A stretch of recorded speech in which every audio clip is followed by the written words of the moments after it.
Hey everyone, hope you guys are doing great. Today I've got the Rollei XF35 that I picked up from the thrift store a little while back, that I actually went out and took some film and took some photos. That way I could actually show you guys some stuff that I did. Anyways, I picked it up from the local Value Village for $5, and I've seen these go for around 40, 35 bucks on eBay, so I think I got a pretty good deal. Anyways, it's straight up, it's just a solid, simple 1970s basic automatic rangefinder. And it gets the job done. So without further ado, let's get into the review. Anyways, so it's a pretty standard automatic rangefinder. This particular model was manufactured by Rollei starting in 1974, 1975. It was actually manufactured in Singapore. They moved their production over there in the mid 70s. And there's a big hubbub about that. And Rollei doesn't exist anymore as a company that manufactures cameras. So you can say where that goes. Anyways, the lens is a Sonnar f2.3 40mm prime lens. It's actually, honestly, it's quite a good lens. It's really honestly fantastic. It's produced under license from Carl Zeiss, so it's probably okay, and it produces pretty wonderful images when you nail the focus right. You can see the focus scale right here on the lens. However, I've only shot this guy in black and white. I really do think though that it would be fantastic in color as well. So yeah, just being fully automatic, the only thing you have control over is the focus. If you did have a flash or anything, you could change that, but really you can't control anything except for the ISO and the focus. It's all fully automatic. The actual the aperture / shutter is coupled together, so you get what you get. That's all you do. You point and shoot and hope for the best. And honestly, this guy produces some great images. So let's get into just everything about the camera. So let's start at the top here. So you got your film number counter thing. Let me just fire off and then you've got the cocking lever. This cocking lever is actually quite an interesting design. It's got this square bit here, and it's made of brass. So when you're carrying it around, it does tend to wear and look pretty neat. You got a hot shoe here. Haven't actually tried that yet, but I think it works. You've got a plasticky film rewind knob. It's really not that great, but it does get the job done. And then you got your shutter release with the cable release hole here. It's quite an interesting square design here, and I didn't like it at first, and I don't like it that much, but it does work, and it's sort of comfortable. So you can't really say too much about it. Anyways, to the front of the lens, you got your timer here. You can pull that down and get 10 seconds or so of waiting time before the shutter fires. 10 seconds or so, because you never know how gummed up those are.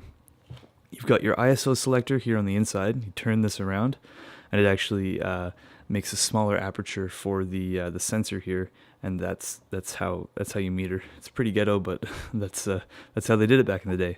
Here you've got your rangefinder focus area. This is the one you look through, and then there's a series of mirrors in here that directs the light from this one, and they merge together to focus. Anyways, mine's a bit wonky. Somebody tried to hot glue this back together at some point before I found it at the thrift store, so I'm just stuck living with that. It's really not that bad though. Then you got your focus scale here from infinity to 1, pretty short, but it does get the job done. And then under here, you've got your bulb setting and your automatic setting if you wanted to take long exposures, and then here are for your flashes. But I don't have a flash, so that's that. Going to the bottom of the camera, you have a tripod socket. You have the film gear button thing to prevent it from, if you want to rewind the film, you press that in and then roll it up. It just unlocks the gears in here so that you can pull the film the other way. And then you got your battery holder. It takes a Mercury battery, a PX615, I think, 6 something. You can't get them anymore. Honestly, I'd open this up for you, but I just have a 625 hearing aid battery and a bunch of paper towel so that it sort of lines up and it connects together. I haven't had any issues with it once I got it to seat properly, but it is a pretty ghetto fix. But, it seems to meter fine, so I'm just going to leave it the way it is. And then you got your lugs here for a camera strap if you wanted one. This camera's so light and cheap that you can have one, but it's sort of nice to just run and gun with nothing. And here on the back you've got your rangefinder hole, and you've got your film cocking lever, and you see made in Singapore. And that's pretty much the outside of the camera. If we want to take a look inside, you pull up on this guy, open her up, And the interesting thing about this camera is that it doesn't have any light seals. It's got like the sort of modern 35mm SLRs. I've seen this on the Canons at least. You have just a notch here and a notch here, and it fits in. And I haven't had any light leaks, and it's all good. And then inside, this is where you put your 35mm cartridge. You got your shutter area here, and then here's your film take up. You just sort of wedge the film in there, and then cock the shutter once and just hope it catches. And then you've got your pressure plate here, but nothing you need to really screw around with. It's just, run of the mill. It is plastic inside. The door is metal with a fake leather coating, and the top and bottom are metal. Honestly, it does feel like a pretty solid camera. But however, I have heard some issues of reliability, and I've encountered that myself. If I just fire the shutter here for you. You probably couldn't see that. That's just because it's it's a small shutter and stuff. Anyways, it does work. People have also had some trouble with gummed up shutters, but it's quite easy. You just put some lighter fluid in there, mix it around, and clean the shutter out. It's not a hard fix at all. Anyways, as you can see, my camera was repaired at some point. I think somebody knocked this loose. So when you meter, this is your light sensor, and then there's a needle in here that moves up and down. While you're metering, I'll put a little video in here of me trying to get a good shot through the lens of you seeing the metering. It's probably going to be pretty difficult though. Anyways, the camera does work fine, even though I have to zone focus. The reason I have to zone focus is because the actual internal mechanism here is all messed up. I can't fix it without opening it up, and I've had some trouble opening it up, but I will get into opening it up and try and adjust these mirrors, because when I adjust it to maybe 2 meters here on the scale, this thing I'm seeing in here is completely off. So you just sort of have to guess on the focus. I'll put some pictures up here of me guessing and getting it wrong.